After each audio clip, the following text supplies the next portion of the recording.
पश्चाताप ना हो। तो पश्चाताप कैसे होता है मैं आपको बताने जा रहा हूं। अय्यूब की पुस्तक 42 अध्याय और उसका 6 वचन पढ़िए। अय्यूब की पुस्तक 42 अध्याय उसका 6 वचन।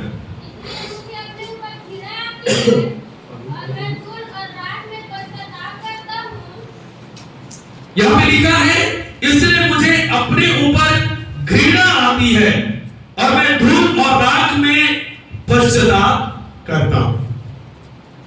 यहां पे समझना इस बात को, पश्चाताप किस मनुष्यों की आवश्यकता है, किसको पश्चाताप करने की जरूरत है।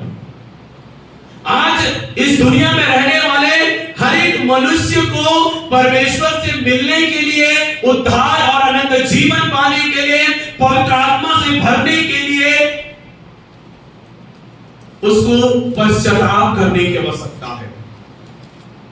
हर एक मनुष्य पापी है, मन से, वचन से, कर्म से हर एक मनुष्य पापी है। और जब तक वो पाप से मुक्ति ना पाले तब तक वो परमेश्वर की आशीषों को पूरी तरह से अपने जीवन में ग्रहण नहीं कर सकता। हो सकता है कोई आपके लिए प्रार्थना करे, आपको चंगाई मिल जाए, कोई आपके लिए प्रार्थना करे, छुटकारा मिल जाए, कलीसिया आपके लिए प्रार्थना करे, पास्टर आपके लिए प्रार्थना करे, चंगाई मिले, छुटकारा मिले, आशीष मिले, लेकिन पापों की क्षमा, उद्धार और अनंत जीवन पाने के लिए आपको अपने पापों से स्वयं पश्चाताप करना होगा। हालेलुया। जब तक एक मनुष्य अपने ही किए हुए पापों का और अपने किए हुए गलतियों का उनको एहसास ना हो और उनके लिए परमेश्वर के सामने वो पश्चाताप ना करे, तब तक वो उद्धार और अनंत जीवन को प्राप्त नहीं कर सकता। आज कई सारे लोग हैं, कलीसिया में भी कई सारे लोग हैं जो चंगाई तो पा रहे हैं, छुटकारा तो पा रहे हैं, आशीष तो पा रहे हैं, उनके जीवन में कई सारे काम हो रहे हैं प्रभु के द्वारा, लेकिन उनके जीवन में पाप से छुटकारे का अनुभव नहीं है। बुराई से अच्छाई की ओर आने का कोई अनुभव नहीं उनके जीवन में। वो जैसे प्रभु में आने से पहले थे वो आज भी वैसा ही है। आशीष है, चंगाई है, छुटकारा है, लेकिन जीवन में कोई नया परिवर्तन नहीं है उनके जीवन में। क्यों मालूम है? क्योंकि उन्होंने अभी तक पश्चाताप नहीं किया।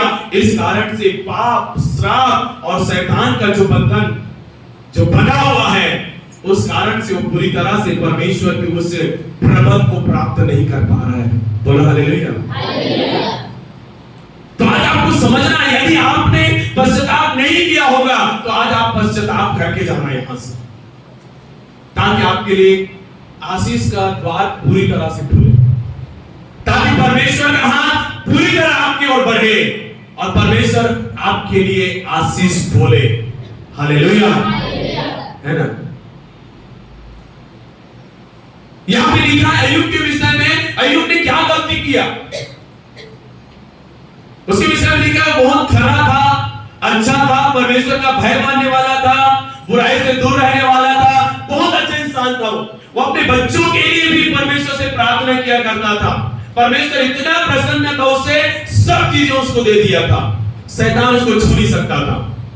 लेकिन उसके बावजूद भी यहां पर अय्यूब पश्चाताप कर रहा है। क्यों पश्चाताप कर रहा है? कुछ तो ऐसी बातें हैं उनके जीवन में। जब 42 अध्याय और में आप पढ़ोगे और उससे और पहले जो अध्याय जब आप पढ़ोगे आपको मिलेगा कि 38 अध्याय से लेकर आगे 42 अध्याय तक जो है परमेश्वर और अय्यूब के बीच का वार्तालाप आपको दिखाई देगा, दोनों के बीच की बातचीत।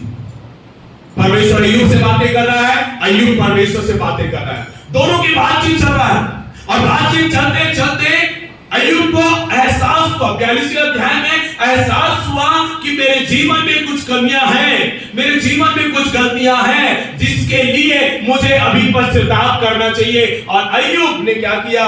परमेश्वर के सामने क्या लिखा है यहाँ पे? दूसरे कहता है, मुझे अपने ऊपर घृणा आती है और मैं धूल और राख में क्या करता हूं? पश्चाताप। परमेश्वर के सामने, जिसकी गवाही स्वयं परमेश्वर ने दिया, जिसकी गवाही स्वयं शैतान ने सुना, वो अय्यूब परमेश्वर से जब बातें करने लगा, उसको महसूस हुआ कुछ है मेरे अंदर, कुछ है जिसको मुझे पश्चाताप करना चाहिए, और उसने पश्चाताप किया। तब जाकर हम देखते हैं उस और आशीषों का द्वार खुलता है। हालेलुया। 42 अध्याय तक वो बहुत सारे दुखों से, पीड़ा से, समस्याओं से गुजर रहा है। उनकी पत्नी ने उसे छोड़ा, उनके दोस्तों ने उनका ठट्ठा और मजाक किया, उसके ऊपर दोष लगाया, उनकी संपत्ति, उनके बच्चे, सब कुछ खत्म हो गया।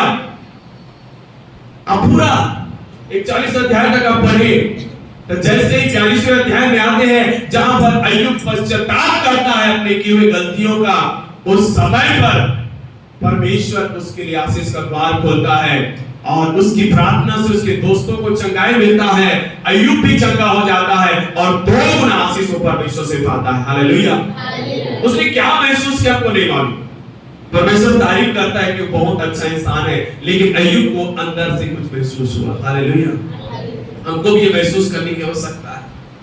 लोग चाहे कितने भी आपको कहते हो कि तुम बहुत अच्छा है, हर एरिया में, हर क्षेत्रों में, बहन तुम बहुत अच्छी है, भाई तुम बहुत अच्छा है, लेकिन हमें परमेश्वर के सम्मुख में बैठकर हमें सोचना चाहिए, विचार करना चाहिए, परमेश्वर के पास आकर अपने आप को परखना चाहिए। कुछ ऐसी चीजें तो नहीं है मेरे जीवन में जिसके कारण से वो आशीषें जो मुझे सहृदय से परमेश्वर से मिलना चाहिए मुझे नहीं मिल रहा है, उसको मैं जानकर परमेश्वर के सामने पश्चाताप करूं।